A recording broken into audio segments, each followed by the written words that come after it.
ছাত্র জনতার অভ্যুত্থান দমনে সরাসরি গুলি চালানোর হুকুম দেন তৎকালীন প্রধানমন্ত্রী শেখ হাসিনা নিজেই। ফাঁস হওয়া একটি ফোনালাপ থেকে উঠে এসেছে এই তথ্য, যার সত্যতা যাচাই করেছে বিবিসিআই।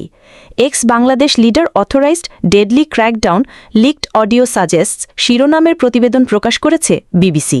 সেখানে বলা হয়েছে, ওই অডিওতে হাসিনাকে বলতে শোনা যায় তিনি নিরাপত্তা বাহিনীকে প্রাণঘাতী অস্ত্র ব্যবহারের নির্দেশ দেন। বলেন, যেখানেই ওদের পাবে গুলি করবে।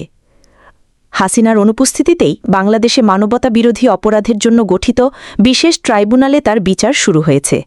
সেই প্রক্রিয়ায় গুরুত্বপূর্ণ প্রমাণ হিসেবে রেকর্ডটি উপস্থাপন করতে চায় রাষ্ট্রপক্ষের আইনজীবীরা। জাতিসংঘের তথ্য অনুযায়ী গত বছরের গণ অভ্যুত্থানে প্রায় ১৪০০ মানুষ প্রাণ হারান। যদিও ভারতে পালিয়ে থাকা হাসিনা এবং তার দল আওয়ামী লীগ এসব অভিযোগ অস্বীকার করেছে। দলটির একজন মুখপাত্র দাবি করেছেন, অডিওটি অতিরিক্ত বল প্রয়োগের কোনো বেআইনি উদ্দেশ্য প্রমাণ করে না। ওই ফোনালাপে হাসিনাকে একটি অজ্ঞাত উচ্চপদস্থ সরকারি কর্মকর্তার সঙ্গে কথা বলতে শোনা যায়। এটি এখন পর্যন্ত সবচেয়ে শক্তিশালী প্রমাণ যে তিনি সরাসরি আন্দোলনকারীদের উপর গুলি চালানোর হুকুম দিয়েছেন। তিনি এমন আন্দোলনে গুলি চালানোর নির্দেশ দেন যেখানে তার বিরুদ্ধে লাখ লাখ মানুষ রাস্তায় নেমে আসেন।